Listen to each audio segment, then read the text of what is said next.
அச்சம் என்பது வாழ்க்கையில நிச்சயமாக அது இருக்கணும். அச்சம் இருக்கக்கூடிய வாழ்க்கை என்பது பல இடத்துல நமக்கு நாமே பாதுகாப்பான ஒரு வளையத்தை உருவாக்கி வாழ்க்கை வாழ ஆரம்பிப்போம். பிறக்கும் பொழுது ஆண்டவன் அவர்களுக்கு எந்த உயரத்திற்கு செல்ல வேண்டும் என்கின்ற கட்டளையோடு இந்த பூமிக்கு அனுப்பினார்களோ அந்த உயரத்திற்கு நிறைய மனிதர்கள் செல்லாததற்கு ஒற்றை காரணம் உள்ளத்தில் இருக்கக்கூடிய அதிகப்படியான பயம். இன்னைக்கு நமக்கு யார் தேவை என்றால், தேவையில்லாத பயத்தை எல்லாம் களைந்து விட்டு களத்திற்கு வரக்கூடிய வயது குறைந்த நபர்கள் நமக்கு தேவை. 1856 ஆண்டுகளுக்கு முன்பு ஸ்ரீரங்கம் கோயில் ஒட்டிடுறார். ஒட்டிய பிறகு மக்களை சொல்றாரு, எதுக்கு பயப்படுறீங்க? நம்மை நாயை போல் நடத்தி கொண்டிருக்கின்றார்கள். எல்லா மனிதனுக்கும் சாவு என்பது வந்துதான் ஆகணும். பாருங்க, அந்த மனிதனுக்கு அச்சம் என்பது எங்க இருந்துச்சு? சூறாவளி காற்று வரும் பொழுது எல்லா பறவையும் ஓடிடும். ஆனா கழுகு மட்டும் தன்னுடைய ரக்கைய ஒரு 30 டிகிரி ஆங்கிள் மேல வச்சுக்குங்க. அப்ப அந்த சூறாவளி காற்று கழுகு கீழே வந்து கழுக மேல தூக்கி விடும். சோ கழுகு தன்னுடைய அறிவை வைத்து எதை பார்த்து பயப்படணுமோ அதை வைத்தே இன்னும் உயரத்திற்கு பறப்பதற்கு அந்த சூறாவளி காற்றை கழுகு பயன்படுத்திக் கொள்ளும்.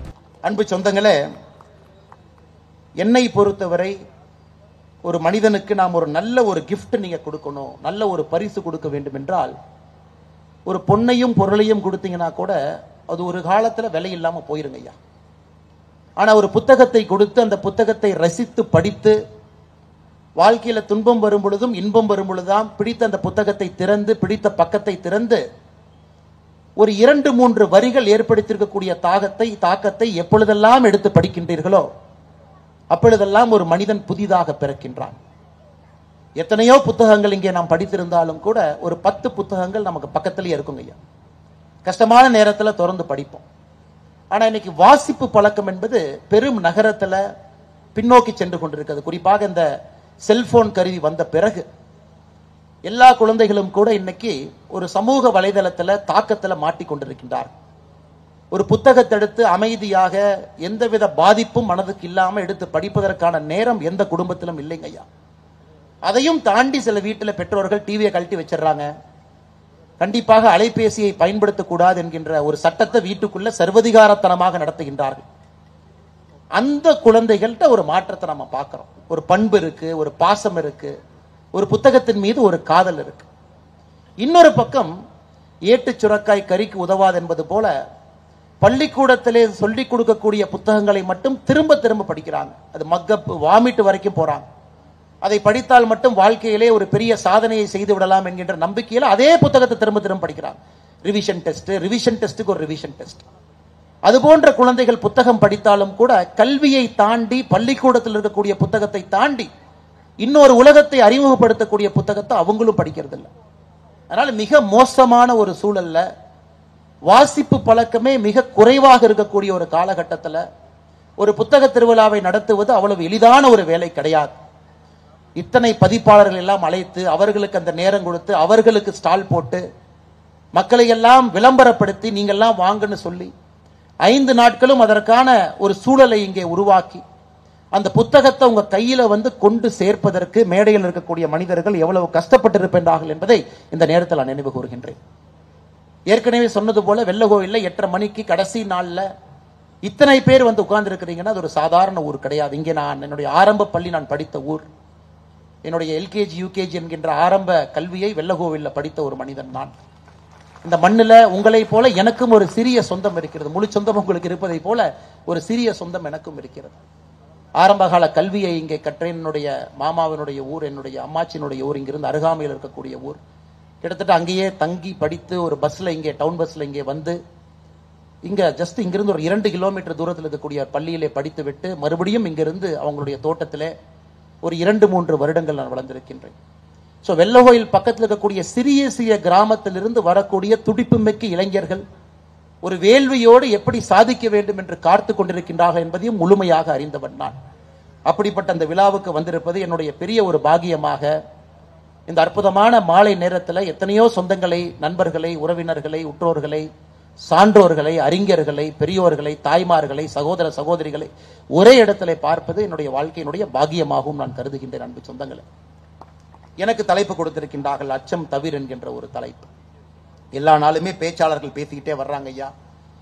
அச்சம் இல்லாமல் ஒரு வாழ்க்கையை வாழ முடியுமா அப்படின்னு கேட்டீங்கன்னா நிச்சயமாக முடியாது. அச்சமே இல்லாம ஒரு வாழ்க்கையை வாழ்ந்தால் அந்த மனிதன் ஒரு முட்டாளாக மட்டும்தான் இருப்பான். ஒரு கரண்ட்டை போய் தொட்டிங்கனாலும் அது ஷாக் அடிக்கும். எதற்கும் நான் பயப்பட மாட்டேன் என்று சொல்லி யாரும் போய் ஒரு கரண்ட் தொட முடியாதுங்க ஐயா. ரோட்ல ஒரு பஸ் போனா கூட அந்த ஸ்பீடை பார்த்து தான் ரோட்டையே கடக்கிறோம். வேகமா போகணும், பஸ் மேல அடிச்சாலும் ஒன்னும் ஆகாது என்று நினைத்தாலும் கூட நமக்கு பிரச்சனை தான். அச்சம் என்பது வாழ்க்கையில நிச்சயமாக அது இருக்கணும். அச்சம் இருக்கக்கூடிய வாழ்க்கை என்பது பல இடத்துல நமக்கு நாமே பாதுகாப்பான ஒரு வளையத்தை உருவாக்கி வாழ்க்கையை வாழ ஆரம்பிப்போம். ஆனால் அச்சம் என்பது வாழ்க்கையாக மாறும் பொழுதுதான் பிரச்சனை ஆரம்பிக்கிறது. அச்சமே என்னுடைய வாழ்க்கை, எதை கண்டாலும் பயம், எதற்கெடுத்தாலும் பயம். பயம் என்கின்ற ஒரே ஒரு வார்த்தை என்னுடைய வாழ்க்கையில எந்த ஒரு வேலையும் செய்ய விடாம என்னை ஒரு நடைப்பிணமாக வைத்திருக்கிறது என்று சில பேர் நினைச்சா அது உண்மைதாங்க ஐயா. இத பயம் என்கின்ற ஒற்றை வார்த்தை எத்தனையோ மனிதர்கள் பிறக்கும் பொழுது ஆண்டவன் அவர்களுக்கு எந்த உயரத்திற்கு செல்ல வேண்டும் என்கின்ற கட்டளையோடு இந்த பூமிக்கு அனுப்பினார்களோ அந்த உயரத்திற்கு நிறைய மனிதர்கள் செல்லாததற்கு ஒற்றை காரணம் உள்ளத்தில் இருக்கக்கூடிய அதிகப்படியான பயம். அச்சம் தவிர என்கின்ற வார்த்தையை நான் எப்படி பார்க்கிறேன் ஐயா, தேவையில்லாத அச்சத்தை தவிர்க்க வேண்டியதாக நான் பார்க்கின்றேன். தேவையான அச்சம் என்பது நம்முடைய வாழ்க்கையில அடுத்த கட்டம் செல்வதற்கு நிச்சயமாக நமக்கு உதவும். அதில் எந்த மாற்று கருத்தும் இல்லைங்க. இன்னைக்கு உலகத்துல எல்லா இடத்துலையும் திரும்பி பார்க்கிறோம், சாதனை செய்தவர்களை பார்க்கிறோம். எத்தனையோ இடத்துல நாம் ஆங்கிலத்துல ஒரே வார்த்தையில ரிஸ்க்னு சொல்லிட்டு போறோங்க ஐயா. ஒரே வார்த்தையில அவர்களுடைய பிறந்திருக்கக்கூடிய சூழலை தாண்டி காலை இன்னும் அதிகமாக எடுத்து வைத்தார்கள். அகலக்கால் வச்சவங்க செத்து போனவங்க நிறைய இருக்கிறாங்க, அகலக்கால் வச்சவங்க ஜெயிச்சவங்க நிறைய இருக்கிறாங்க.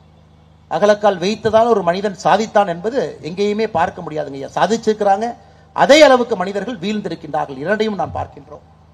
ஆனால் கால்குலேட்டட் ரிஸ்க் என்கின்ற வார்த்தையை பயன்படுத்துறோம். அந்த அகலக்காலை வைக்கும் பொழுது தீர்க்கமாக ஆராய்ந்து யோசித்து ஒரு முறைக்கு 2 முறை இன்னும் ஆழமாக நாம் சரியான பாதையில போறோமா, இந்த நேரத்தில் அந்த முடிவு எடுக்கணுமா, நம்முடைய பொருளாதார சூழல் இதற்கு இடம் கொடுக்குமா, நாம் வளர்கின்ற சூழல் அதுக்கு இடம் கொடுக்குமான்னு ஒரு முறைக்கு 2 முறை யோசித்து காலை வைக்கக்கூடியவர்களை கால்குலேட்டர் ரிஸ்க் யோசித்து காலை வைத்தார்கள் என்று சொல்வோம். அதுல எண்ணற்ற மனிதர்கள் வாழ்க்கையிலே சாதித்திருக்கின்றார்கள், பெரிய பெரிய உயரத்துக்கு வந்திருக்கின்றார்கள். குறிப்பாக சிறு சிறு கிராமத்திலிருந்து யாராலும் நம்ம வர்றோமோங்க ஐயா, நமக்கு பிகினர்ஸ் டிஸ்அட்வான்டேஜ் என்கின்ற வார்த்தை இருக்கு. ஒரு நகரத்தில் பிறக்கக்கூடிய ஒரு குழந்தைக்கும் எங்கேயோ ஒரு மலையில ஒரு காட்டு பகுதியில் பிறக்கக்கூடிய ஒரு குழந்தைக்கும் நிச்சயமாக ஆரம்பத்தில் ஒரு பிரச்சனை இருக்கும். அந்த குழந்தை 100 மீட்டர் ரேஸ்ல ஓடும் பொழுது 80 மீட்டர்ல இருந்து ஆரம்பிப்பாங்க. ஆனா ஒரு கிராமப்புறத்திலிருந்து வரக்கூடிய குழந்தை 100 மீட்டர் ரேஸ் ஓடும் பொழுது 100வது மீட்டர்ல இருந்து ஆரம்பிப்பாங்க. எங்கேயோ பிறந்த ஒரு குழந்தைக்கு சூழல் ஒரு வாய்ப்பை ஏற்படுத்தி கொடுக்கிறது. என் மருத்துவமனையில் எங்க பிறக்கிறோமோ மருத்துவமனையிலேயே அந்த சூழல் ஆரம்பிக்கிறது. எத்தனையோ இடத்துல குழந்தைகள் பிறக்கும் பொழுது இறக்கின்றார்கள். ஆனா நாம எந்த இடத்துல குழந்தை பிறக்கும் பொழுது இறக்கின்றார்கள் அப்படின்னு ஒரு கணக்கெடுத்து பார்த்தீங்கன்னா, எந்த மருத்துவமனையில வசதி இல்லையோ, எங்கே வசதி வாய்ப்பு இல்லாத இடத்துல ஒரு குழந்தை பிறத்திருக்கின்றார்களோ அங்கிருந்து வாழ்க்கையில பிரச்சனை ஆரம்பிக்கிறது. அதன் பிறகு படிக்கக்கூடிய பள்ளிக்கூடம், அதன் பிறகு அந்த பள்ளிக்கூடத்தில் நமக்கு கிடைக்கக்கூடிய சூழல், குடும்பத்தில் நமக்கு கிடைக்கக்கூடிய சூழல். ஆனால் குறிப்பாக இந்த கிராமப்புறத்திலிருந்து வரக்கூடிய எத்தனையோ குழந்தைகள் வாழ்க்கையில அதிகப்படியாக அவங்க ரிஸ்க் எடுக்கிறாங்க. ஜெயிக்கணும் என்கின்ற வெறி அவர்களுடைய உடம்புக்குள்ள இன்னும் அதிகப்படியா இருக்கு. அவர்களுக்கு அச்சம் தவிர என்கின்ற ஒரு வார்த்தையை வைத்து குறிப்பாக வெள்ளகோவையில் அது பேச வேண்டும் என்பது என்னுடைய ஆசை. ஐயா, ஒரு குருவி கூட சிக்கமங்களூர்ல நான் காவல்துறை கண்காணிப்பாளராக இருந்த பொழுது எங்களுடைய வீட்டுக்கு பின்பகுதியில் ஒரு புறா கூடு வச்சிருந்ததுங்க ஐயா. நான் தினமும் ஆபீஸ் போறதுக்கு முன்னாடி அந்த கூட்டை வந்து பார்ப்பேன். அந்த புறா ஒரு முட்டையிட்டு அது ஒரு சின்ன குஞ்சா இருந்தது.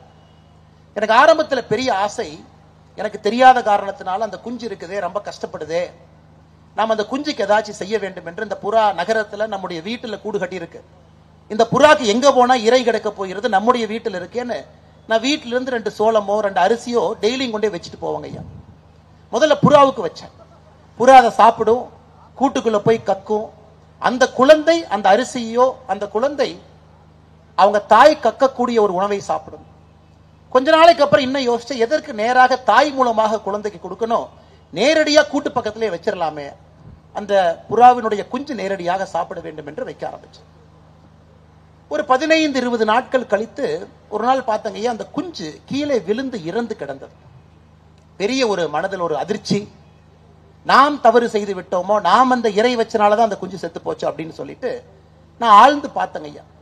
அந்த குஞ்சு வழக்கமாக இருக்கின்ற புறா குஞ்சை விட இன்னும் கொஞ்சம் பருத்தமா இன்னும் பெருசா இருந்துச்சு. இன்னும் உடம்பு வெயிட்ல பாத்தீங்கன்னா ஐயா கொஞ்சம் பெருசா இருந்துச்சு. அப்ப நான் பார்த்தேன், ஓ இந்த குஞ்சுக்கு நாம் இறை வைத்ததுதான் தவறாகிவிட்டது. இந்த குஞ்சு நன்றாக இருக்க வேண்டும் என்ற இறை வைத்தோம், அதனால் அந்த குஞ்சு நிறைய சாப்பிட்டுச்சு. அந்த வயசுல அந்த குஞ்சு பறக்க வேண்டும் என்றால் உடல் எடை குறைவாக இருக்க வேண்டும், அது இயற்கையினுடைய நியதி. ஆனா இயற்கையினுடைய நியதிக்கு எதிராக நான் இறை வைத்தனால் அந்த குஞ்சு வளர்ந்து விட்டது, இன்னும் வெயிட் இருக்கிறனால பறக்க முடியல. பறக்க முயற்சி பண்ணுச்சு, கீழே விழுந்து இறந்துருச்சு. அப்ப வெட்டரி டாக்டர்கிட்ட கேட்ட, அவர் சொன்னார், ஐயா வாழ்க்கையில் நாம் செய்யக்கூடிய பெரிய தவறு, ஒரு மனிதனுக்கு நாம் பாராட்டி சீராட்டி வளர்க்கும் பொழுது எல்லா விஷயத்தையும் நாம் எடுத்து கொடுக்கும் பொழுது அந்த மனிதனுக்கு வயிற்றிலே பசி என்கின்ற வார்த்தை தெரியாது, புரியாது, அறியாது. அந்த குழந்தைக்கு தயவு செய்து முழு வயிறுக்கு நான் ஊட்டி வரணும் ஊட்டி விடாதீங்க ஐயா. எங்கே ஒரு வேள்வி வருகிறது, எங்கே ஒரு தவம் தெரிகிறது, எங்க பயத்தை எல்லாம் தாண்டி ஒரு குழந்தை சாதிக்கிறது என்றால் அந்த குழந்தைக்கு வயிற்றுல ஏதோ ஒரு இடத்துல கொஞ்சம் இடைவெளி இருக்க வேண்டும். அங்கேதான் பயம் என்கின்ற வார்த்தையும் கூட அந்த வயிறு அதை அப்படியே கரைச்சு சாப்பிடுறது. அடுத்த முறை எங்கள் வீட்டில் மறுபடியும் 6 மாதம் கழித்து மறுபடியும் அதே புறா, மறுபடியும் ஒரு முட்டை. இந்த முறை எல்லாத்துக்கிட்டையும் சொன்ன, யாருமே பக்கத்துல போயிடாதீங்க, பக்கத்துல யாருமே போகக்கூடாது, அந்த தாய் தன்னுடைய குழந்தையை பார்த்து கொள்ளட்டும் என்று. அந்த புறா குஞ்சு, நாங்கள் எதையும் செய்யவில்லை, ஒரு 20 நாள்ல தாயும் குஞ்சும் 2 பேரும் பறந்து போய்விட்டார்கள். எதுக்காக இதை சொல்றாங்க ஐயா? அச்சம் பயம் எங்கே வரும் என்றால், வாழ்க்கையில எல்லாமே நமக்கு சில இடத்துல கிடைக்கும் பொழுது அச்சமும் பயமும் தானாக நமக்கு வரும். காரணம், எந்த பொருளையும் நாம் கடினப்பட்டு ரோட்டில் நின்று வேர்வையோடு ஈட்டி பெறவில்லை. நமக்காக யாரோ படைத்து விட்டு சென்று விட்டான். அச்சம் பயம் என்பதை பார்க்காமல் வளர்ந்திருக்கின்றோம். திடீரென்று ஒரு புதிய விஷயத்தை பார்க்கும் பொழுது அச்சமும் பயம் வரும். இந்த அச்சம் தவிர் என்கின்ற வார்த்தையினுடைய அடிப்படை, ஒரு குழந்தை வளர்ப்புல பிறப்புல ஒரு தந்தை தாய், அது மிருகங்கள் இருக்கக்கூடிய அவர்களுடைய உலகமாக இருக்கட்டும், நம்முடைய உலகமாக இருக்கட்டும், ஒரு குழந்தை வளர்ப்புல அந்த குழந்தைக்கு நாம் சொல்லிக் கொடுக்கக்கூடிய விதத்துல இந்த உலகத்தை அந்த குழந்தை எப்படி பார்க்க வேண்டும் என்கின்ற அந்த தூண்டுதல்ல எத்தனையோ அச்சத்தை நம்மால் நீக்க முடியும் ஐயா. ஆனா அந்த குழந்தைக்கு அதிகமாக சொகுசுகளை சுகங்களை கொடுத்து அந்த குழந்தையை வளர்த்தெடுக்கும் பொழுது நிச்சயமாக அச்சம் என்பது உள்ளே வந்துவிடும். அவங்க வாழ்க்கையில எதுவுமே ஒரு லெவலுக்கு மேல செய்ய மாட்டாங்க ஐயா. அதனாலதான் ஃபார்ச்சூன் 500 நிறுவனம், உலகத்தில் இருக்கக்கூடிய 500 பெரிய நிறுவனத்தை ஃபார்ச்சூன் 500 என்று சொல்லுவோம். ஃபார்ச்சூன் மேகசின்ல புத்தகத்தில் 500 நிறுவனங்களை வருடத்திற்கு பட்டிடுவார்கள். 1920 அந்த ஃபார்ச்சூன் மேகசின்ல வந்திருக்கக்கூடிய 500 நிறுவனத்துல 2025 வெறும் 4 மட்டும்தான் பாக்கி இருக்குதுங்க ஐயா. அப்ப 1920 500 பெரிய கம்பெனிகள் இந்த உலகத்துல யார் இருந்தாங்களோ, இன்னைக்கு அந்த 500ல 4 மட்டும்தான் இருக்கின்றார்கள். 496 கம்பெனி காணாம போயிருச்சுங்க ஐயா. 2025 இருக்கக்கூடிய உலகத்தினுடைய 500 பெரிய கம்பெனி, அதுல 300 கம்பெனி 1990 பிறக்கவே இல்லைங்க ஐயா. 200 கம்பெனி 2000 பிறக்கவே இல்லை. புதியவர்கள், வலிமையானவர்கள், கஷ்டத்தை பார்த்தவர்கள், ஒரு தலைமுறை நிறுவனம் நடத்தி 2வது தலைமுறை நிறுவனம் நடத்தி 3வது தலைமுறைக்குள் எட்டி பார்க்கும் பொழுது அவர்களால் அச்சத்தை தவிர்க்க முடியவில்லை. காரணம், முதல் தலைமுறையில ஒரு போட்டியாளனுக்கும் 3வது தலைமுறையில வரக்கூடிய ஒரு போட்டியாளனுக்கும் ஒரு வித்தியாசம் இருக்கிறது. அதனால் நம்முடைய குழந்தைகள், குறிப்பாக இந்த கிராமப்புறத்தில் வந்திருக்கக்கூடிய குழந்தைகளை, ஒரு 100 மீட்டர் ரேஸ்ல ஏற்கனவே நான் சொன்னங்க ஐயா, 80 மீட்டர்ல நகரத்திலிருந்து வரக்கூடிய குழந்தைகள் ஆரம்பித்தாலும், 100 மீட்டர்ல கிராமப்புறத்திலிருந்து வரக்கூடிய குழந்தைகள் ஆரம்பித்தாலும், இந்த கிராமப்புற குழந்தைகள் 100 மீட்டரை முடிக்கும் அளவுக்கு அவர்களுக்கு மன உறுதி இருக்கிறது. ஆனா 80 மீட்டர்ல ஒரு நகர குழந்தை ஆரம்பித்தாலும் அந்த 80 மீட்டரை முடிக்கக்கூடிய மன வலிமை அவங்களுக்கு இல்லை. அதனால் நிச்சயமாக கிராமப்புறத்தில் வரக்கூடிய குழந்தைகளுக்கு இயற்கையாகவே ஒரு சூழல் உருவாகி இருக்கிறது. அதையெல்லாம் தாண்டிங்க ஐயா, நீங்க நல்லா பாருங்க, அந்த மிருகத்தினுடைய வாழ்க்கையில ஒரு குஞ்சு அந்த காலம் வந்த பிறகு பறக்கவில்லை என்றால் தாய் தன்னுடைய மூக்கை வைத்து அந்த குஞ்சை தள்ளிவிடும். அந்த தாய்க்கு தெரியும் இந்த நேரத்துக்கு இந்த குஞ்சு பறக்கணும். இந்த நேரத்துக்கு இந்த குஞ்சு பறக்கவில்லை என்றால் அந்த தாய்க்கு உள்ளுணர்வுல தெரியும் நம்ம குஞ்சு பறக்கல, இன்னும் 3 நாட்கள் பறக்கவில்லை என்றால் அது சாப்பிடக்கூடிய அந்த தீனியில இன்னும் உடல் பெருத்து விடும், அதனால் பறக்க முடியாது என்பதற்காக எத்தனையோ இடத்துல தாய் தன்னுடைய மூக்கை வைத்து அந்த குழந்தையை தள்ளிவிடும். தாய்க்கும் பயம்தான், அந்த குழந்தைக்கும் பயம்தான். ஆனால் தாய் தன்னுடைய மூக்கை வைத்து அந்த குழந்தையை தள்ளிவிடவில்லை என்றால் தாய் தன்னுடைய கடமையை செய்யவில்லை என்று அர்த்தம். தன்னுடைய தாய் தன்னுடைய குழந்தை தாய் என்னை தள்ளிவிட்டார்களே என்று கோபம் பட்டு கொண்டால் அந்த குஞ்சு தன்னை தாயை பற்றி சரியாக உணர்ந்து கொள்ளவில்லை என்கின்ற அர்த்தமும் கூட. அதனால எத்தனையோ நேரத்தில் நம்முடைய தந்தை தாய், நாம் இன்னைக்கு தந்தையாக மாறும் பொழுது நம் தந்தையின் மீது மரியாதை இன்னும் அதிகமாக வருகிறது. நம்ம தந்தை எதற்காக நமக்காக அதை செய்தார், எதற்காக நம்மிடத்துல பல இடத்துல கடினமாக நடந்து கொண்டார்கள், எதற்காக எத்தனையோ இடத்துல அதை செய்ய வேண்டும் என்று சில இடத்துல வற்புறுத்தினாங்க, சில இடத்துல துன்புறுத்தினாங்க. நாம் தந்தையாக வரும் பொழுது ஒரு தந்தையின் பார்வையில் குழந்தையை பார்க்கிறோம். நம் குழந்தையாக இருக்கும் பொழுது தந்தையின் பார்வையில பார்க்கிறது இல்லை. ஆனால் நிச்சயமாக நம்முடைய குழந்தைகளுக்கு நீங்க அந்த சூழலை உருவாக்கணும். அந்த குழந்தை அந்த அச்ச உணர்வு தன்னுடைய வாழ்வியல் முறையில கொஞ்சம் கொஞ்சமாக தேவையில்லாத அச்ச உணர்வை எல்லாம் எடுக்க ஆரம்பிக்க வேண்டும். உலகத்தினுடைய வரலாறு எல்லாம் பாருங்க. 1933 அமெரிக்காவில் மிகப்பெரிய பொருளாதார வீழ்ச்சி.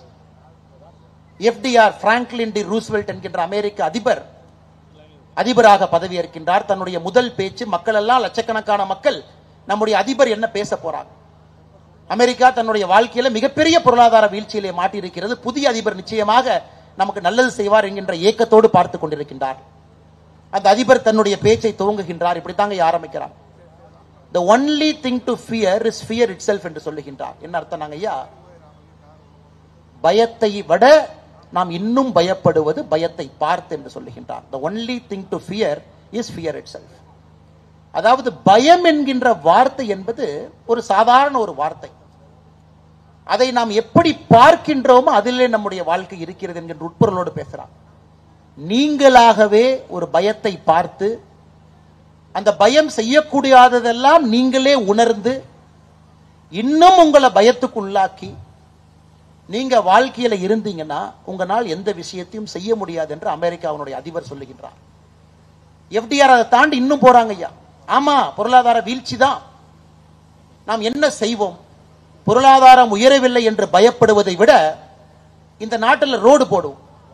இன்னைக்கு நமக்கு அந்த ரோடு தேவையில்லை, ஆனா நம்ம ரோடு போடுவோம்.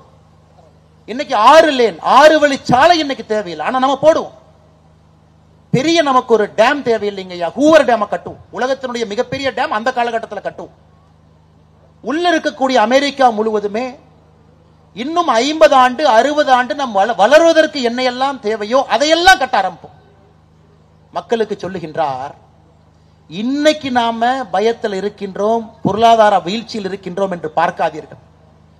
எல்லோருமே உள்கட்டமைப்புக்காக ரோட போடும். இன்னைக்கு அமெரிக்காவில் நீங்க போனீங்கன்னா ஐயா, அங்கே இருக்கக்கூடிய சாலைகள் எல்லாமே 2ஆம் உலகப் போர் 1933 கிரேட் டிப்ரெஷன் அதிலே போடப்பட்ட தார் சாலைகள் இன்னைக்கு போனாலும் விசாலமாக விஸ்தாரமாக இன்னும் 2 வண்டி போற அளவுக்கு கேப் இருக்குதுங்க. காரணம், பயத்திலே பதுங்கி இருப்பதை விட அந்த நாட்டு மக்களுக்கு ஒரு எழுச்சி உரை ஆற்றினார். எல்லாரும் சேர்ந்து செய்வோம். பொருளாதாரம் எப்பொழுது சரியாகுமோ அப்பொழுது நம்ம நாட்டினுடைய உள்கட்டமைப்பு தயாராக இருக்க வேண்டும் என்று. இது FDR. அதே போல இங்கிலாந்துல வின்ஸ்டன் சர்ச்சில் 1939 2ஆம் உலக போருடைய ஆரம்ப காலகட்டத்திலிருந்து ஹிட்லர் தனியாக இங்கிலாந்தின் மீது ஒரு பெரும் கோபம். தி பேட்டில் ஆஃப் பிரிட்டன் 1940க்கு பிறகு ஜெர்மன்ஸ், குறிப்பாக ஹிட்லர் காலகட்டத்தில் எந்த நாட்டிலும் கூட அதிகப்படியான குண்டுகளை வீசவில்லை. லண்டன் சிட்டியின் மீது வீசினார். பதுங்கு குழியில தான் எல்லாமே இருந்தாங்க ஐயா, இன்க்ளூடிங் வின்ஸ்டன் சர்ச்சில். அன்னைக்கு இங்கிலாந்தினுடைய பிரதம மந்திரியாக இருக்கிறவரும் பதுங்கு குழியில தான் இருந்தார். பதுங்கு குழியிலிருந்து ரேடியோல பேசுவார். தினமும் மக்கள்கிட்ட ரேடியோல பேசுவார். மக்கள்கிட்ட ஒண்ணுதான் சொல்லுவாங்க, ஐயா நாளை காலை சரியாக இருக்கும் என்று நான் சொல்லவில்லை, ஆனால் இதிலே நமக்கு சண்டை போடுவதை தவிர வேறு வழி இல்லை என்பதை நான் சொல்லுகின்றேன். நம்ம எல்லா இடத்துலயும் சண்டை போடுவோம். வீட்டுக்குள்ள இன்னைக்கு பதுங்கி இருக்கின்றோம். we shall fight on the beach அப்படிங்கிறார். நம்ம கடற்கரை ஓரத்தில் போய் சண்டை போடுவோம். எங்கே தேவைப்பட்டாலும் சண்டை போடுவோம்.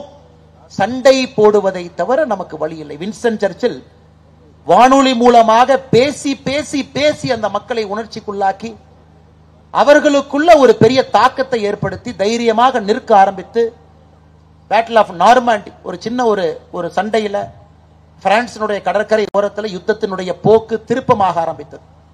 அதன் பிறகு சரித்திரம் இங்கிலாந்துடைய பக்கம் வந்துச்சுங்க. 1945க்கு பிறகு பாருங்க, அச்சம் என்பது நிச்சயமாக தேவையில்லாத அச்சம் தவிர்க்கப்பட வேண்டும்.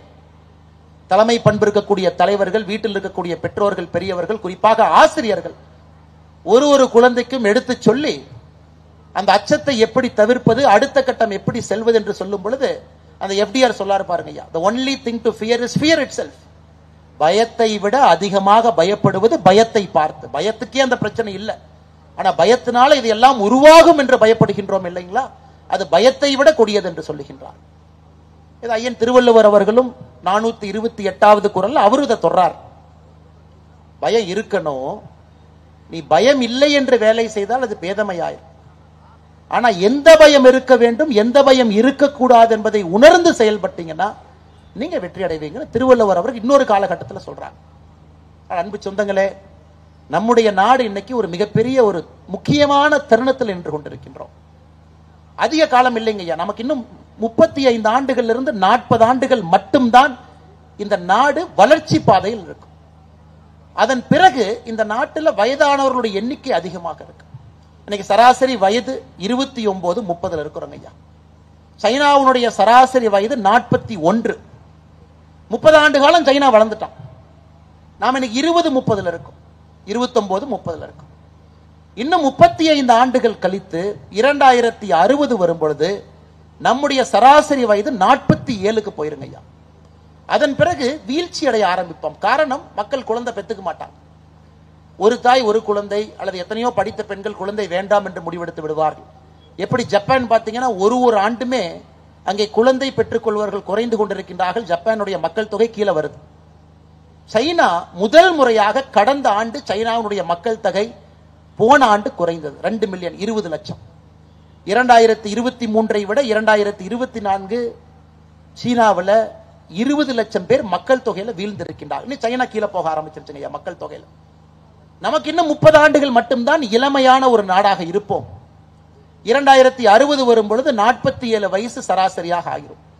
ஐயா, மக்கள் வயது அதிகமாகும் பொழுது நாட்டில் என்னங்க ஐயா பிரச்சனைனா, அத்தனை வயது இருக்கவங்களை அந்த நாடு பார்த்துக்கணும், பென்ஷன் கொடுக்கணும், அவங்களுக்கு நல்ல மருத்துவ வசதி கொடுக்கணும், அவங்களுக்கு பிரச்சனை இல்லாம கடைசி காலகட்ட வாழ்க்கையை பாற்றுக்கொள்ள வேண்டிய கடமை அரசுக்கு இருக்கு.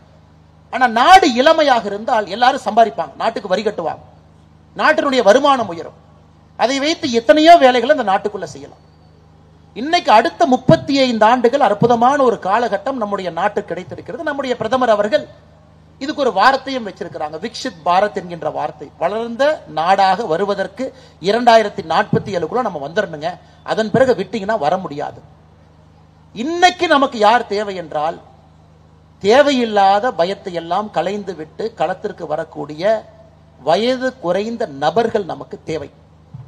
புதிய ஒரு தொழிற்சாலையை ஆரம்பிக்கக்கூடிய துணிவு, மக்களுடைய அடிப்படை பிரச்சனை எல்லாம் நான் தீர்த்து விடுவேன் என்கின்ற நம்பிக்கையோடு ஒரு சிறு குறு நிறுவனத்தோடு வரக்கூடியவர்கள். ஒரு மருத்துவமனையில் ஒரு மருத்துவராக சேரும் பொழுது, இன்னைக்கெல்லாம் காய்ச்சலுக்கு போனாலும் கூட 25,000 ரூபாய் செலவு செய்ய வேண்டிய காலகட்டத்தில் நாம் இருக்கிறோம். அதையெல்லாம் தாண்டி 5 ரூபாய் டாக்டர் வர வேண்டிய காலகட்டத்திற்கு நம்முடைய நாடு தயாராகி நின்று கொண்டிருக்கிறது. 30 லட்சம், 40 லட்சம், 50 லட்சம் பணம் கொடுத்து மருத்துவ கல்லூரியிலே படித்துவிட்டு எத்தனை மாணவ செல்வங்கள் நம்மிடம் வந்து 5 ரூபாய் டாக்டர்களாக மாற முடியும் என்கின்ற ஏக்கத்தோடு இந்த நாட்டை பார்த்து கொண்டிருக்கின்றோம். பாலம் கட்டுறாங்க, இடிஞ்சு விழுவுது, ரோடு போடுறாங்க, ஒரு மலைக்கு தாங்கல. இதையெல்லாம் தாண்டி துணிவாக நிற்கக்கூடிய அதிகாரிகள் நமக்கு வேண்டும். லஞ்சமாக இருந்தாலும் பில்லு வாங்குற 4% கமிஷன், குவாலிட்டி டெஸ்டிங், இதையெல்லாம் தாண்டி என்னுடைய பதவியே சென்றாலும் நான் உறுதியாக உண்மையாக நிற்பேன் என்று சொல்லக்கூடிய அதிகாரிகள் கீழ்மட்டத்திலிருந்து மேல் மட்டம் வரை வரும்பொழுதுதான் ஐயா நாடு வளர்ச்சி. இந்த நாடு ஒரு அதானி அம்பானி இருக்கின்ற 2 பேர் இருக்கின்ற காரணத்தினால வளர்ச்சி பெறாதுங்க ஐயா.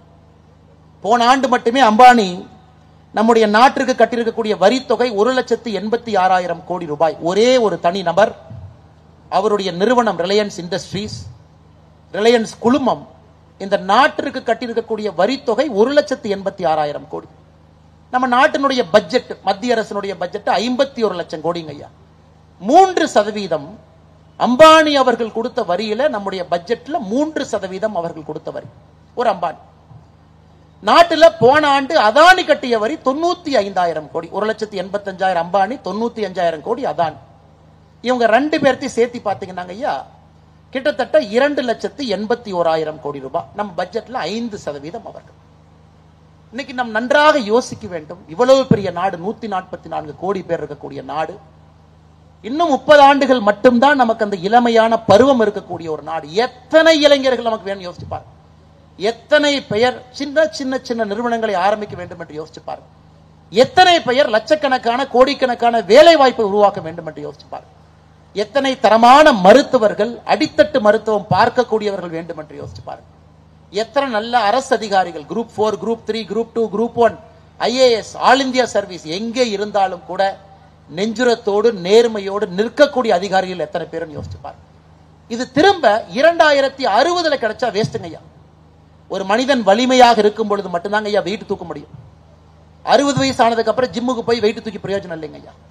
இன்னைக்கு இந்தியாவை பொறுத்தவரை 2025 2060 வரை 35 ஆண்டுகள் இந்த சுமையை சுமக்கக்கூடிய போராளிகள் அந்த களத்தில் நமக்கு தேவைப்படுகின்றார்கள். காரணம், அவர்கள் வந்துவிட்டால் 7 தலைமுறையாக இருக்கக்கூடிய அந்த வறட்சி, 7 தலைமுறையாக நம்மை பீடையை போல் பிடித்துக் கொண்டிருக்கக்கூடிய ஏழை என்கின்ற வார்த்தையை நம்முடைய தலைமுறையில் அதை அகற்றிவிடலாம்.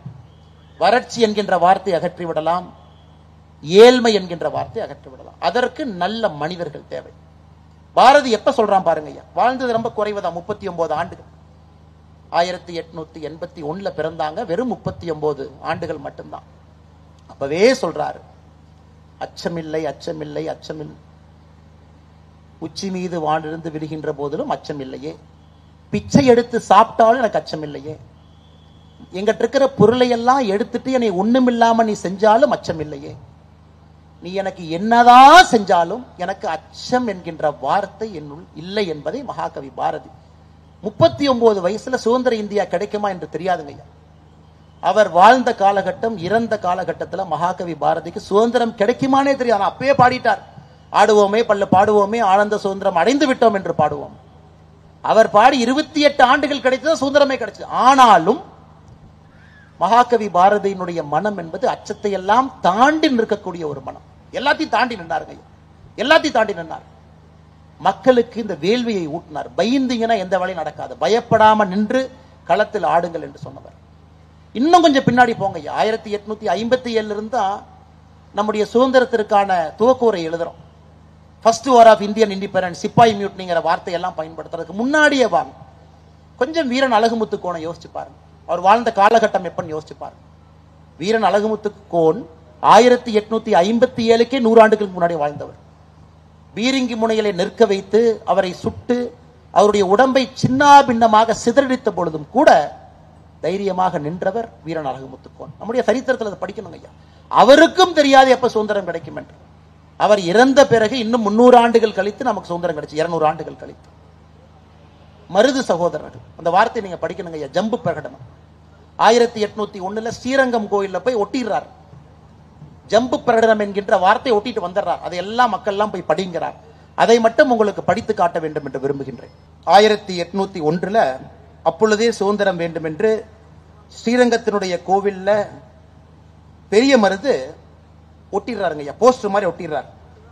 அதுல அவர் சொல்றாரு, ஜம்பு தீபகற்பத்தில் உள்ள ஜம்பு தீவில் வாழும் அந்தணர்கள், மறையர்கள், சத்திரியர்கள், வைசியர்கள், சூத்திரர்கள், சாம்பவர்கள், முசல்மான்கள் முதலான அனைத்து சாதியருக்கும் தெரியப்படுத்தும் அறிவிப்பு என்னவென்றால், மேன்மை தாங்கிய நவாப் முகமது அலி அவர்கள் முட்டாள்தனமாக ஐரோப்பியர்களுக்கு நம்மிடையே இடம் கொடுத்து விட்டதன் காரணமாக இப்பொழுது அவர் ஒரு விதவையை போல் ஆகிவிட்டார். ஐரோப்பியர்களே தங்களுடைய வாக்குறுதிகளை மீறி அவருடைய அரசாங்கத்தை தங்களுடைய அரசாங்கமாக ஆக்கிக் கொண்டிருக்கின்றார்கள். நாட்டு மக்கள் அனைவரையும் நாய்களாக கருதி ஆட்சி அதிகாரம் செய்து வருகின்றார்கள். உங்களிடையே ஒற்றுமையும் நட்பும் இல்லாத காரணத்தினால் ஐரோப்பியரின் சூழ்ச்சியை புரிந்து கொள்ள இயலாமல் உங்களுக்குள் ஒருவரை ஒருவர் பழிதூற்றிக் கொண்டது மட்டுமின்றி நாட்டையும் அந்நியரிடம் ஒப்படைத்து விட்டீர்கள். இந்த ஈனர்களால் இப்பொழுது ஆளப்படும் பகுதிகள் எல்லாம் மக்கள் பெரிதும் ஏழ்மையில் உழல்கின்றார்கள். சோற்றுக்கு பதில் நீராகாரம் தான் உணவு என்றாகிவிட்டது. இப்படி துன்பப்படுவது தெரிந்த போதிலும் எக்காரணங்களாலும் இத்துன்பங்கள் ஏற்பட்டன என்பதை பகுத்தறிவாயும் புரிந்து கொள்ளவும் இயலாத நிலையில் மக்கள் இருக்கின்றார்கள். 1000 ஆண்டுகள் வாழ்வதாக இருந்தாலும் மனிதன் கடைசியில் செத்துத்தான் ஆக வேண்டும். ஆதலால் பாளையங்களில் உள்ள ஒருவரும் போர்க்கோலம் பூண்டு ஒன்றுபட வேண்டும். இந்த ஈனர்களின் பெயரை கூட இந்த நாட்டில் மிஞ்சி இருக்காமல் செய்ய வேண்டும். அப்பொழுது மட்டும்தான் ஏழைகளுக்கு இல்லா கொடுமையால் அல்லல் படுவோரும் வாழ முடியும்.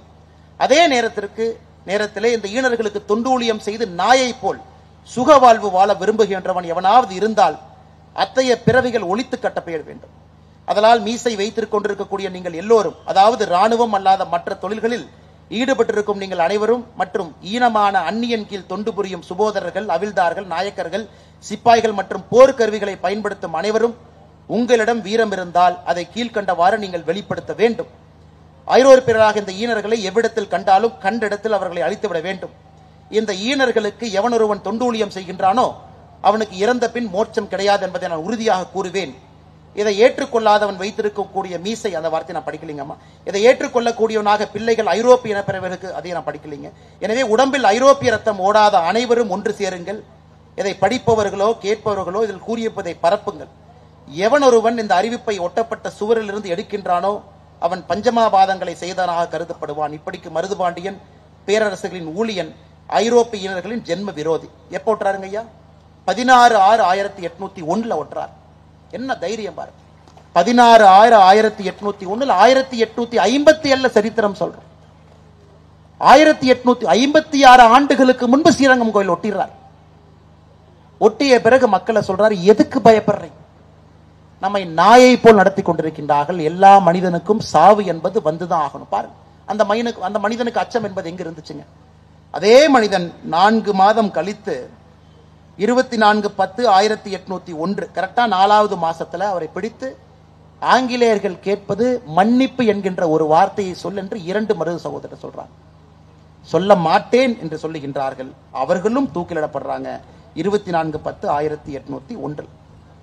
இதையெல்லாம் பார்க்கும் பொழுதுங்க ஐயா, சரித்திரத்துல நம்முடைய குழந்தைகளுக்கு சொல்லிக் கொடுப்பதற்கு அத்தனை விஷயம் இருக்கு, அத்தனை விஷயம் இருக்கு. ஆனா அது நம்முடைய பாட புத்தகங்கள்ல இல்ல.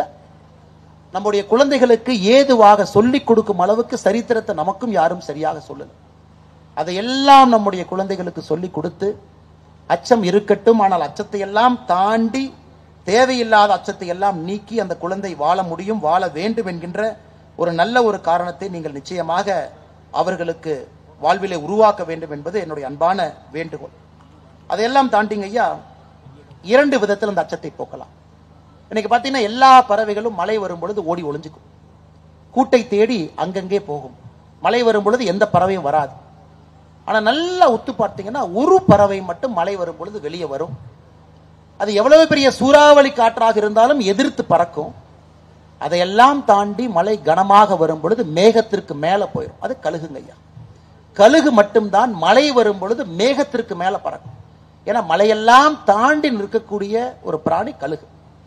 இன்னொரு இடத்துல ஒரு அச்சத்தை பார்த்து பயப்படுவதை விட இன்னும் அதிகமாக படிக்க படிக்க அந்த பொருளை தெரிந்து கொள்வதன் மூலமாக இன்னும் ஆழமான கருத்துக்களை ஆணித்தரமாக உணர்ந்து கொள்வதன் மூலமாக பயத்தை போக்க முடியும் என்பதற்கு கழுகு ஒரு அற்புதமான ஒரு பிராணி.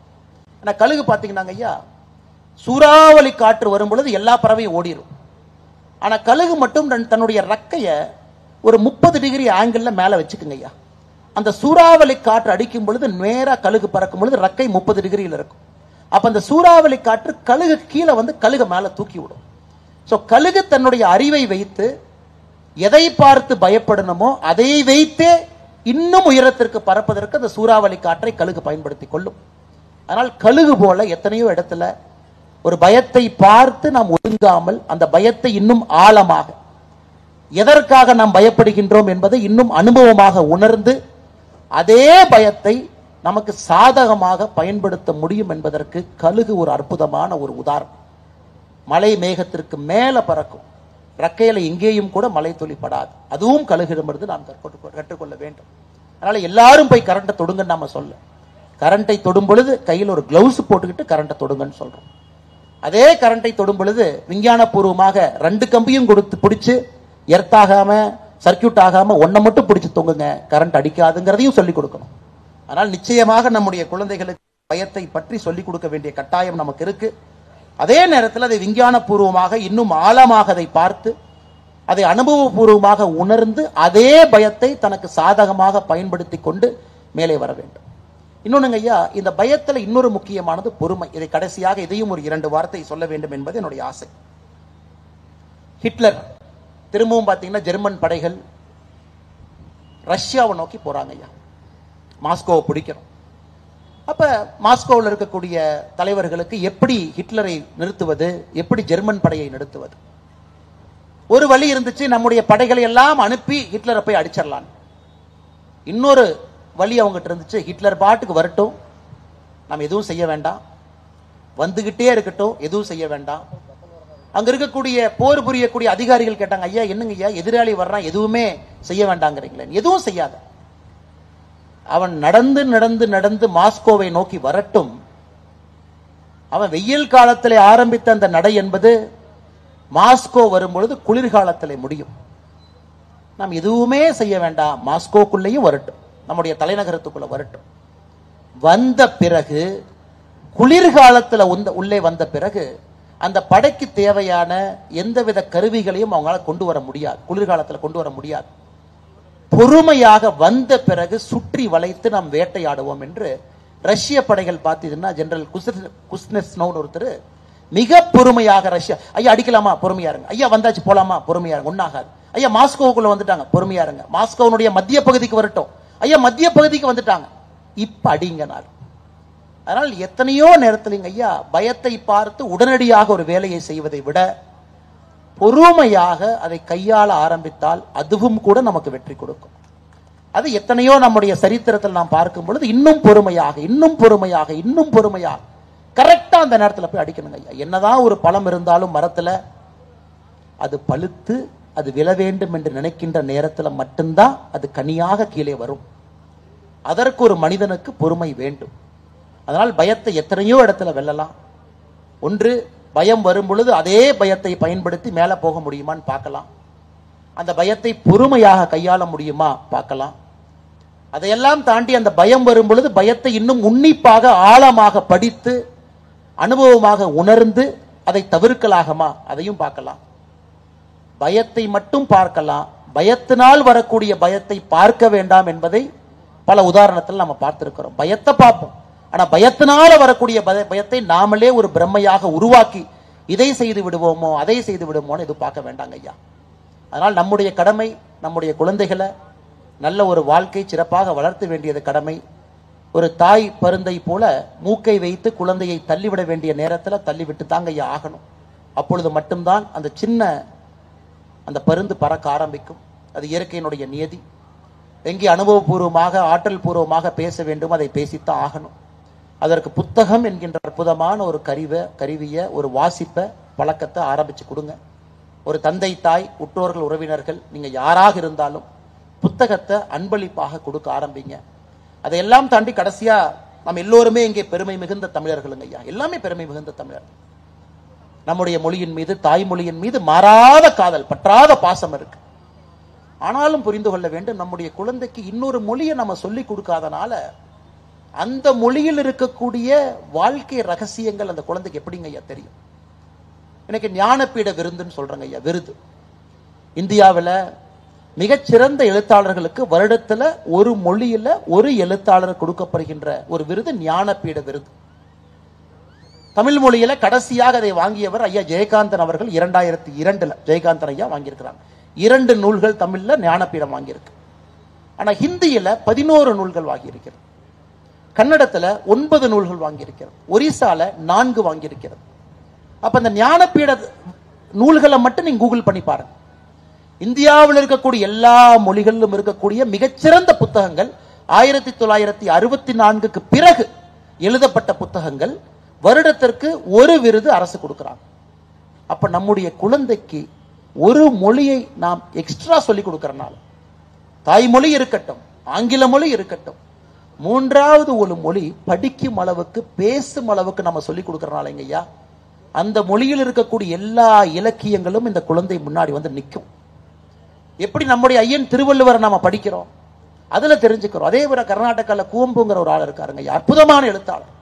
அத்தனை வாழ்க்கை ரகசியங்கள்லாம் உள்ளே வைத்து சொல்லக்கூடிய ஒரு ஞானபீட விருது வாங்கிய ஒரு மனிதர்.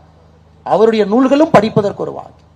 பெந்திரே என்கின்ற அறிஞர், அவருடைய நூலையும் படிப்பதற்கு ஒரு வாழ்க்கை. ஹிந்தியில் ஒரு புத்தகத்தை எடுத்து அதையும் படிப்பதற்கு ஒரு வாழ்க்கை. ஒரிசால ஒரு புத்தகத்தை ஒடியால் எடுத்து அதையும் படிப்பதற்கு, பிரெஞ்சு ஜெர்மன் எத்தனை அற்புதமான எழுத்தாளர்கள் இருக்கின்றார்கள் அதை படிப்பதற்கு. அதனால் நிச்சயமாக புத்தகம் என்று வந்துவிட்டால் நம்முடைய மொழி என்பது தடையாக இருக்கக்கூடாது என்கின்ற அன்பான வேண்டுகோளையும் உங்களுக்கு வைக்கின்றேன். எவ்வளவு மொழிகள் நமக்கு தெரியுமோ அவ்வளவு நல்லதுங்க ஐயா. மகாகவி பாரதி தன்னுடைய தாய்மொழியை மட்டும் படித்துவிட்டு யாமறிந்த மொழிகளிலே தமிழ் மொழி போல் இனிதாவது எங்கும் இல்லைன்னு அவர் சொல்லிங்க ஐயா. அவருக்கு எழுத படிக்க அற்புதமாக பிரெஞ்சு தெரியும். மகாகவி பாரதிக்கு எழுது படிக்க அற்புதமாக உருது தெரியும். எழுத படிக்க 8 மொழிகள் தெரியும். நாம் எத்தனை இடத்துல 14 மொழிகள்னு சொல்றோம். உறுதியாக அவருக்கு 8 மொழிகள் தெரியும். மிச்ச 6 மொழிகள் பேச தெரிந்திருக்கின்றான். 14 மொழிகள் என்று சொல்லுகின்றோம். இத்தனை மொழிகள் தெரிந்த பிறகு அவர் சொல்லுகின்றார், என்னுடைய தாய்மொழியை போல் எங்கேயும் இல்லை. அதனாலதான் மகாகவி பாரதியை பொறுத்தவரை காசிக்கு சென்றும் அங்கேயும் வாழ முடிந்தது. கல்கட்டால போய் சகோதரி நிவேதிதாவை பார்த்து அங்கேயும் அவரால் வாழ்ந்த முடிந்தது. பிரெஞ்சு பேசக்கூடிய புதுச்சேரியில 10 ஆண்டு காலம் வாழ்ந்து அங்கேயும் வாழ முடிந்தது. ஆனா எல்லா இடத்திலும் தன்னுடைய தாய்மொழியை விட்டுக் கொடுக்கவில்லை, நாட்டினுடைய சுதந்திர வேள்வியை விட்டுக் கொடுக்கவில்லை. ஆனால் உங்களுடைய குழந்தைகளுக்கு என்னுடைய அன்பான வேண்டுகோள், நீங்க கொடுக்கக்கூடிய இன்னொரு பெரும் பரிசும் கூட ஒரு 3வது 4வது மொழியை வெறும் பேசும் அளவுக்கு நீங்க சொல்லிக் கொடுங்க. பேசும் அளவுக்கு அந்த மாநிலத்திலிருந்து வரக்கூடிய ஒருவரை பார்த்து ஒரு 10 நிமிஷம் 5 நிமிஷம் அவர் தாராளமாக பேசும் அளவுக்கு சொல்ல கொடுக்கக்கூடிய கடமை ஒரு பெற்றோருக்கும் இருப்பதாக நான் பார்க்கின்றேன். தாய்மொழியினுடைய பெருமை உயர வேண்டும் என்றால் மற்ற மொழிகளும் கொஞ்சமாவது தெரிந்திருந்தால் மட்டும்தான் நம்முடைய தாய்மொழியினுடைய பெருமை அது உயரும். அது ஏன்னா எந்த மாநிலத்துக்கு நம்ம போனாலும் நம்மளை தமிழ்காரனா தான் பார்ப்பாங்க. நானும் கர்நாடகாவிலே 10 ஆண்டு காலம் வேலை செய்திருக்கின்றேன். ஆனா ஒரு முறையும் என்னை மெட்ராஸ்காரம்பாங்க, சென்னைக்காரம்பாங்க, தமிழ்நாட்டுக்காரம்பாங்க, தமிழ் பேசுறோன்னு தான் சொல்லுவாங்க. அந்த மொழியை நான் சரளமாக பேச ஆரம்பித்தும் கூட இவன் தமிழ்நாட்டுக்காரன் தான். நம்முடைய அடையாளம் என்பது நம்மை விட்டு எங்கேயும் போகாது. அதற்காக பயந்து ஒரு மொழியை கற்க மாட்டேன் என்று சொல்லி நாம் நம்மை ஒரு இருட்டு சிறைச்சாலைக்குள்ள அடைத்துக் கொள்ள வேண்டாம் என்கின்ற அன்பான வேண்டுகோளை நீங்க தெரிவித்து, அத்தனை மொழிகளுடைய இலக்கியமும் உங்களுடைய குழந்தைகள் முன்பு வந்து நிற்கட்டும். லியோ டோல்ஸ்டாய் ரஷ்யால எழுதுனதை படிப்பங்க ஐயா, தப்பே இல்லை. கொஞ்சம் தெரிஞ்சா படிச்சிடலாம். ஆங்கில மொழிகள் இருக்கக்கூடிய அத்தனை புத்தகங்களும் வரட்டும் உங்களுக்கு. உலகத்துல ஒரு கலாச்சாரத்தை அழிக்க வேண்டும் என்றால் முதல்ல என்ன செய்வாங்க ஐயா? அந்த கலாச்சாரத்தில் இருக்கக்கூடிய நூலகத்தை அழிப்பாங்க. தி பர்னிங் ஆஃப் அலெக்சாண்ட்ரியா லைப்ரரி ஈஜிப்ட்ல 1.5 வருஷம் அந்த லைப்ரரி எரிச்சாங்க ஐயா. 1.5 வருஷம் எரிச்சாங்க. நலந்தா லைப்ரரி 6 மாசம் எரிச்சாங்க. கான்ஸ்டான்டினோப்பிளுடைய லைப்ரரி எரித்து அரபுகளுடைய சரித்திரத்தை மொத்தமா குருசேர்ல எடுத்துட்டாங்க. சோ ஒரு ஆட்சிக்கு வரக்கூடியவன் ஒரு ஆட்சியாளன் என்ன பண்றாங்க ஐயா, ஒரு கலாச்சாரத்தை அழிக்க வேண்டும் என்றால் அந்த கலாச்சாரத்தினுடைய நூலகத்தை அழிக்கிறான், அதில் இருக்கக்கூடிய புத்தகத்தை அளிக்கின்றான். திரும்ப அந்த கலாச்சாரம் மீண்டு வந்து 2000 ஆண்டுகளாக எழுதப்பட்ட புத்தகத்தை மறுபடியும் உருவாக்குவதற்கு எத்தனை ஆண்டுகள் தேவைப்படும் என்று யோசியுங்கள். அதனால் நூல்களை வாங்குவோம், வாசிப்போம். அதை படிச்சு முடிச்ச பிறகு நம்ம வீட்டுல சிலந்தி வலையாக கரையானுக்கு மாட்டி அது சாப்பிடாம அதை ஒருத்தருக்கு அன்பான கிஃப்டா கொடுத்துருவோங்க ஐயா, பரிசா கொடுத்துருவோம். படித்து முடித்த பிறகு அந்த புத்தகத்தை ஒரு கிஃப்டா கொடுக்கிற மாதிரி ஒரு அற்புதமான விஷயம் எதுவுமே இல்லைங்க ஐயா. நமக்கு தெரிந்தவர்களுக்கு நீங்களே ஒரு கைப்பட எழுதி இந்த புத்தகத்தில் எனக்கு இது பிடித்திருந்ததுன்னு ஒரு பின்பக்கத்தில் எழுதி அனுப்பிடுங்க ஐயா. வாழ்க்கையில மிகப்பெரிய மாற்றத்தை ஏற்படுத்தும். அது நிச்சயமாக நீங்கள் எல்லாம் செய்வீர்கள் என்கின்ற நம்பிக்கை. அதே போல 6வது ஆண்டில் இருக்கக்கூடிய வெள்ளகோவில் மகாத்மா காந்தி நற்பணி மன்ற அறக்கட்டளை நடத்தக்கூடிய இந்த புத்தக திருவிழா என்பது வருகின்ற காலத்துல இன்னும் பெரிய ஒரு திருவிழாவாக, புத்தக திருவிழாவுக்கெல்லாம் ஒரு மிகப்பெரிய திருவிழாவாக இங்கே இருக்க வேண்டும். தமிழகத்தில் இருக்கக்கூடிய எல்லா ஆண்டோர்கள் சான்றோர்கள் வெள்ளக்கோவிலை நோக்கி படையெடுக்கணும். அந்த 6 நாட்கள் இங்கே எப்படி ஒரு வசந்த காலத்துல காசி, ஒரு வசந்த காலத்துல காஞ்சி, இது போன்ற பெரும் நகரங்கள் எல்லாம் வசந்த காலத்துல எப்படி அறிஞர்கள் இங்கேயும் அங்கேயும் ஓடிக்கொண்டு அவர்களுடைய விஷயத்தை எல்லாம் பேசுவார்களோ, அதுபோல வெள்ளகோவிலும் அறிவு கருவூலமாக ஒரு பெரிய புள்ளியாக தமிழகத்தினுடைய சரித்திரத்தில் இடம்பெற வேண்டும். 6வது ஆண்டு 10வது ஆண்டாக 20வது ஆண்டாக 30வது ஆண்டு காலமாக மாற வேண்டும் என்று சொல்லி பெரியோர்கள் எல்லாம் முன்னறிக்கையில் இருக்கிறாங்க. எல்லா கட்சியை சார்ந்த அற்புதமான தலைவர்கள் இருக்கின்றார்கள். வெள்ளகோவிலுக்கு உழைத்தவர்கள் இங்கே இருக்கின்றார்கள். மரியாதைக்குரிய எல்லா தலைவர்களும் எல்லா கட்சியிலிருந்தும் வந்திருக்கின்றார்கள். மரியாதைக்குரிய அனைத்து இந்திய அண்ணா திராவிட முன்னேற்ற கழகத்திலிருந்து, திராவிட முன்னேற்ற கழகத்திலிருந்து, காங்கிரஸ் கட்சியிலிருந்து எல்லா பெரியவங்க இங்க இருக்கிறாங்க. கட்சியெல்லாம் தாண்டி இணைந்து எல்லா அரசியல் தலைவர்களும் இந்த புத்தக திருவிழாவுக்காக ஒன்றாக இணைந்திருக்கின்றார்கள் என்பதே வெள்ளகோவில் மக்கள் கொடுத்திருக்கக்கூடிய ஒரு முக்கியமான செய்தி.